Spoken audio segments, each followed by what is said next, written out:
Hello दोस्तों, स्वागत है आप सबका टेक विद दीवाना चैनल पे। दोस्तों ये है हमारा सेल स्क्रिप्टिंग क्रैश कोर्स का डे फर्स्ट। दोस्तों आज हम समझेंगे सेल स्क्रिप्टिंग के बारे में। तो दोस्तों सबसे पहले ये समझते हैं बेसिक चीज़ें। मान लो कि एक घर को बनाने के लिए सबसे पहले किस चीज़ की रिक्वायरमेंट होती है, आप बताओ। चलो मैं बताता हूँ। एक घर को बनाने के लिए सबसे पहले जो चीज़ का ज़रूरत होता है वो है दोस्तों ज़मीन। आपको मकान बनाने से पहले आपको ज़मीन की रिक्वायरमेंट होती है। दोस्तों सेम उसी तरह सेल स्क्रिप्टिंग को समझने के लिए, सीखने के लिए सबसे पहले आपको लिनक्स बेसिक्स आनी चाहिए। अगर आपको लिनक्स बेसिक्स नहीं पता है तो मैंने ऑलरेडी कवर किया है Linux zero to hero series में। आप जाओ उस वीडियो को देखो, पहले समझो। तो दोस्तों आज के वीडियो में हम क्या सीखेंगे, पहले हम उसको कवर करते हैं, फिर इस वीडियो को कंटिन्यू करते हैं। तो दोस्तों आज के वीडियो में सबसे पहले हम ये समझेंगे कि सेल होता क्या है और इसके टाइप्स कितने होते हैं, और हम जो यूज करेंगे वो कौन सा सेल यूज करेंगे। दोस्तों उसके बाद हम ये समझेंगे कि सेल और टर्मिनल में क्या डिफरेंस है। आप कैसे समझोगे कि सेल और टर्मिनल कैसे काम करता है। उसके बाद दोस्तों हम समझेंगे, हम समझेंगे जैसे कि लिनक्स में के फाइल सिस्टम के बारे में। कौन कौन से फाइल सिस्टम होते हैं जो मेनली यूज होते हैं। उसके उसके बाद दोस्तों हम ये देखेंगे कि लिनक्स के कुछ बेसिक्स और इम्पोर्टेंट कमांड जो सेल स्क्रिप्ट में हमेशा यूज होता है। उसके बाद दोस्तों लास्ट में हम एक मिनी प्रोजेक्ट बनाएंगे और जितने भी सारे कमांड है बेसिक्स उसको यूज करके एक सिंपल सेल स्क्रिप्ट बनाएंगे, जिससे आपका फाउंडेशन क्लियर होगा सेल स्क्रिप्टिंग कैसे वर्क करता है। तो चलो दोस्तों समझते हैं सबसे पहले सेल क्या होता है। दोस्तों आप एक लाइन में समझो, सेल एक प्रोग्राम्स होता है। क्या होता है? तो दोस्तों सेल एक कमांड है जो हमारे कमांड्स को समझता है और उसे प्रोसेस करता है। ठीक है, सेल एक कमांड है जो हमारे कमांड्स को समझता है और उसे सिस्टम के कर्नल तक भेजता है। जो भी आप कमांड टाइप करते हो सेल उसे प्रोसेस करता है, फिर वो कर्नल से वो आउटपुट को दिखाता है। एक एग्जांपल से समझो, जैसे आप कमांड टाइप करते हो एलएस, तो आप टाइप कहाँ पे करते हो? टर्मिनल पे। और टर्मिनल किससे कांटेक्ट करता है? सेल से। और सेल का रिक्वेस्ट कहाँ पे जाता है? कर्नल के पास। तो फिर जब भी जैसे आपने एलएस कमांड टाइप किया, सेल किसको फॉरवर्ड करेगा? कर्नल को बोलेगा भाई एक इस डायरेक्टरी का आउटपुट दिखा, तो फिर उस वो आपको आउटपुट दिखाता है टर्मिनल पे। तो दोस्तों ये तो हम समझे कि सेल क्या होता है। अब समझते हैं सेल वर्सेस टर्मिनल, दोनों में क्या डिफरेंस है। तो दोस्तों सेल एक प्रोग्राम है जो आपके कमांड को इंटरप्रेट करता है, और दोस्तों टर्मिनल एक इंटरफेस है जहाँ पे आप कमांड टाइप करते हो। दोस्तों ये क्लियर है। अब नेक्स्ट समझते हैं।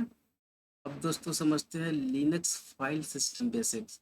दोस्तों लिनक्स में सारे जितनी भी डायरेक्टरी है एक एक ट्री के टर्म में होता है। टॉप पे दोस्तों रूट डायरेक्टरी होता है और ये सारा का सारा ट्री स्ट्रक्चर में होता है। कुछ इंपॉर्टेंट डायरेक्टरी होते हैं उसको हम डिस्कस करते हैं। अगर आपको डिटेल्स में पढ़ना है तो मैंने ऑलरेडी वीडियो बना रखा है Linux zero to hero series. आप वहाँ पे जाओ, आपको सारे चीज़ डिटेल्स में मिलेंगे। सबसे पहले दोस्तों बात करते हैं टॉप डायरेक्टरी जिसे हम रूट बोलते हैं। उसके बाद दोस्तों उसमें कुछ इंपॉर्टेंट डायरेक्टरी होते हैं, जैसे आपको स्लैश ईटीसी के अंदर में आपका सारे कन्फिग्रेशन फाइल्स आते हैं। और उसके बाद दोस्तों हम बात करें वार का, वार के अंदर में आपको वेरिएबल्स के जितने सारे लॉग्स होते हैं वो आपको लॉग्स दिखते हैं वहाँ पे। और दोस्तों जैसे हम बात करें स्लैश टीएमपी के अंदर में आपको टेम्परेरी फाइल्स आते हैं। और बात करें दोस्तों स्लैश होम का, होम के अंदर में क्या होता है? यूजर का पर्सनल डेटा आता है। जितने भी सारे यूजर क्रिएट होते हैं लिनक्स के अंदर में उसका एक पर्सनल डेटा होता है, वो आपको स्लैश होम के अंदर में दिखता है। दोस्तों इतना क्लियर है। चलो अब आप समझते हैं नेक्स्ट टॉपिक के बारे में। तो दोस्तों पहले कुछ इसका बेसिक्स कमांड देख लेते हैं, फिर हम आगे नेक्स्ट टॉपिक को कवर करेंगे।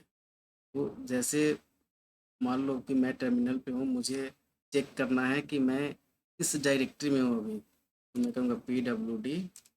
तो ये दिखा रहा है कि अभी मैं, मेरा प्रेजेंट वर्किंग डायरेक्टरी कहाँ है, होम अंडर, होम स्लैश दीवाना, हम दीवाना के अंदर में अभी है, ठीक है। हम यहाँ पे करते हैं LS। तो ये लिस्ट फाइल कर रहा है, जो भी फाइल्स इन डायरेक्टरी जो भी है यहाँ पे, वो मुझे यहाँ पे शो कर रहा है। अगर मुझे चेक करना है कि यूजर कौन सा है, तो हम टाइप करेंगे हु एम आई। तो ये दिखाएगा कि यूजर कौन सा है, इससे हम यूजर को फाइंड आउट करते हैं। जैसे दोस्तों मान लो कि मुझे यहाँ पे और भी जैसे कमांड चेक करना हो, जैसे मान लो कि मैं यहाँ पे आईडी टाइप करता हूँ, तो यहाँ पे सारे इन्फॉर्मेशन यूजर के आ जाएंगे। देखो जैसे यूआईडी मेरा आ गया दीवाना, जीआईडी, ग्रुप्स, कौन डी, जितने भी सारे यूजर से रिलेटेड है इन्फॉर्मेशन डिटेल्स में आपको दिखाएगा। तो दोस्तों ये सब कुछ बेसिक्स कमांड है, ये आपको आने ही चाहिए। अगर आपको इन सब के बारे में नहीं पता है तो आप जाओ, पहले लिनक्स का बेसिक फाउंडेशन क्लियर करो, फिर उसके बाद आप यहाँ पे आओ, फिर उसके बाद यहाँ से कंटिन्यू करो। चलो दोस्तों, अब हम स्टेप बाय स्टेप करके एक डेमो करते हैं और एक मिनी प्रोजेक्ट बनाते हैं। इसके थ्रू आपको ये समझ में आएगा कि सेल स्क्रिप्टिंग काम कैसे करता है। तो चलो दोस्तों, एक हम मिनी प्रोजेक्ट बनाते हैं, जिससे आपको एक अंडरस्टैंडिंग मिलेगा कि लिनक्स में सेल स्क्रिप्टिंग कैसे बनाते हैं और ये कैसे काम करता है। तो दोस्तों हम बनाएंगे day1.sh के नाम से एक स्क्रिप्ट, जिसमें हम लिस्ट करेंगे यूजर, एंड उसके बाद हम चेक करेंगे कि उसके अंदर जो भी डायरेक्टरीज है, फाइल्स है, उसको लिस्ट आउट करके हम देखते हैं और ये कैसे काम करता है। चलो हम टर्मिनल पे आ गए, और सबसे पहले हम यहाँ पे बनाते हैं pi day1 सबसे पहले एस एस्टिमुलेशन bin bash I got that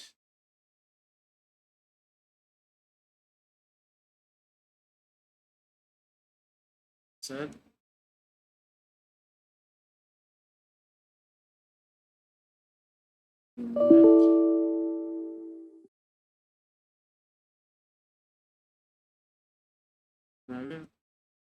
S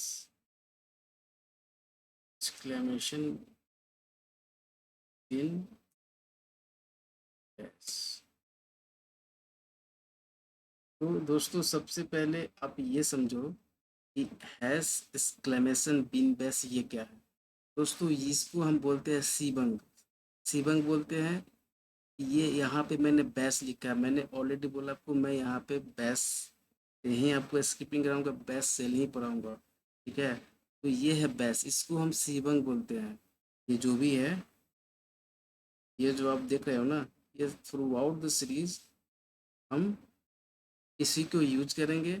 और दोस्तों जैसे सेल का टाइप होता है, जैसे एस एस, एस एस होता है, बैश होता है, जेड एस एस होता है, सी एस एच होता है, टी एस एच होता है। तो दोस्तों ये सब सेल के टाइप्स होते हैं और सबका यूसेस है। और जैसे फिश होता है, ये सब सारे क्या है, मेन जो सेल के टाइप्स है, ये एज पर रिक्वायरमेंट आप यूज कर सकते हो, और इसका यूसेज होता है। तो मैंने शायद आपको सेल का टाइप्स बताना भूल गया, तो आप जान जाओ। सेल के टाइप्स होते हैं जैसे एस एस हो गया, बैस हो गया, सी एस एस हो गया, जेड एस एस हो गया, फिश हो गया, ये सब टाइप्स है। तो हम किस सेल की बात कर रहे हैं, बैस। थ्रू आउट द कोर्स हम बैस सेल पे ही काम करेंगे। तो यहाँ पे हैश एक्सक्लेमेशन, हैश एक्सक्लेमेशन को सीबंग क्यों बोलते हैं, इसका एक बहुत ही इंटरेस्टेड स्टोरी है, ये मैं किसी दिन आपको बताऊंगा। उसके बाद है बीन बैश, ठीक है।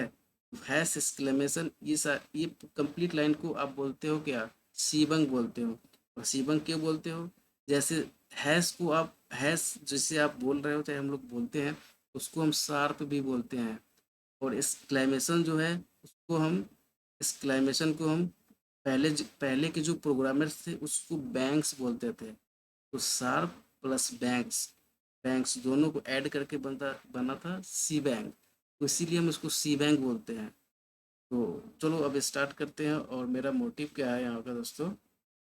तो दोस्तों चलते हैं टर्मिनल पे, और यहाँ पे सबसे पहले लिखते हैं, यहाँ पे मारे enter. Bash exclamation bin bash enter लिखते हैं सबसे पहले एको करेंट यूजर और यहाँ पे हम यूजर लिखने का कमांड जो होता है तो टू एम आई राइट। एको एको से दोस्तों आउटपुट प्रिंट होता है, जो भी एको एको से क्या होता है, आपको आउटपुट जो है वो प्रिंट होता है।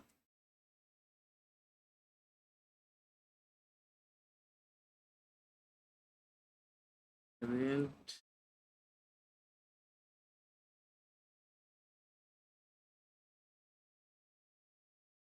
फ्यूचर प्रिंट डायरेक्टरी हो जाएगा मेरा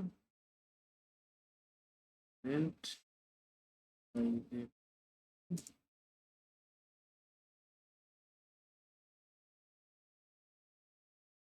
डायरेक्टरी करते हैं PWD और उसके बाद तो हम करते हैं list the file list the file in this file.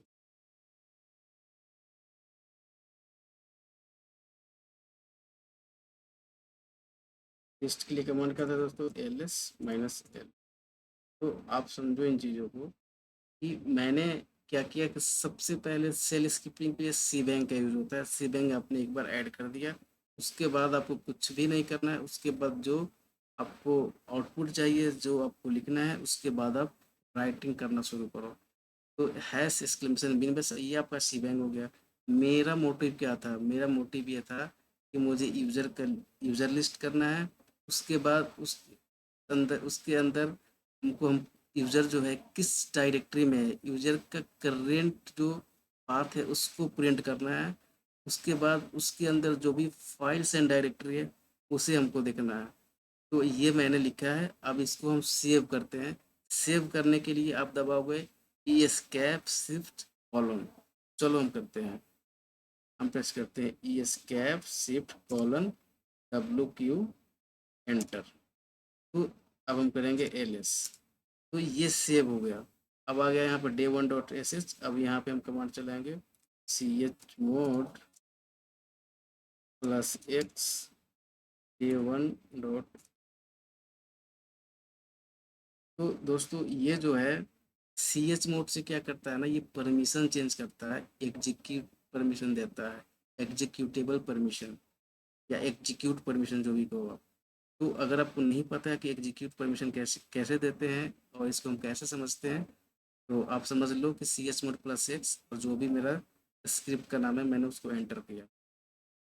अब मैं इसको करता हूँ एंटर, फिर से करते हैं ls। तो देखो इसका जो कलर है ये क्या हो गया, ग्रीन हो गया, मतलब परमिशन मेरा लग चुका है। अब ./day1.sh मैं इसको एंटर करता हूँ। अब समझो, समझो आपको जो चीज़ आप मैनुअल कर रहे थे उसको मैंने ऑटोमेट कर दिया। तो सेल स्क्रिप्टिंग यही होता है, टास्क को ऑटोमेट करता है। अब जितने भी सारे आपके रिक्वायरमेंट है आप एज ए प्लेन टेक्स्ट लिख दो, फिर वो सारे चीज़ को ऑटोमेट करेगा। तो देखो यहाँ पे सबसे पहले मुझे करंट यूजर दिखाया, फिर उसके करंट डायरेक्टरी दिखाया, उसके बाद उस डायरेक्टरी के अंदर जितने भी फाइल्स एंड फोल्डर है वो मुझे लिस्ट किया। तो आपने देखा कि एक सेल स्क्रिप्टिंग, एक बेसिक सेल स्क्रिप्टिंग कैसे काम करता है और इसके क्या क्या यूसेज है।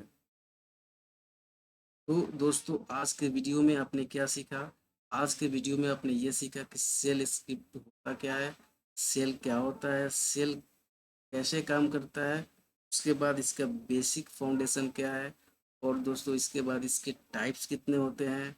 उसके बाद आपने ये सीखा कि सेल और टर्मिनल में डिफरेंस क्या है। उसके बाद मैंने क्या किया कि लिनक्स के कुछ बेसिक फाइल सिस्टम होते हैं, हमने उसको समझा। उसके बाद कुछ बेसिक्स कमांड था, मैंने उसको सीखा।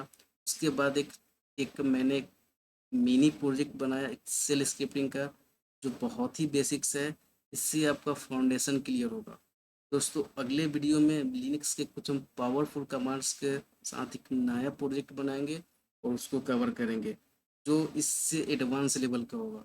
तो दोस्तों अगर ये वीडियो आपको पसंद आया हो तो दोस्तों वीडियो को लाइक करो और चैनल को सब्सक्राइब जरूर करो।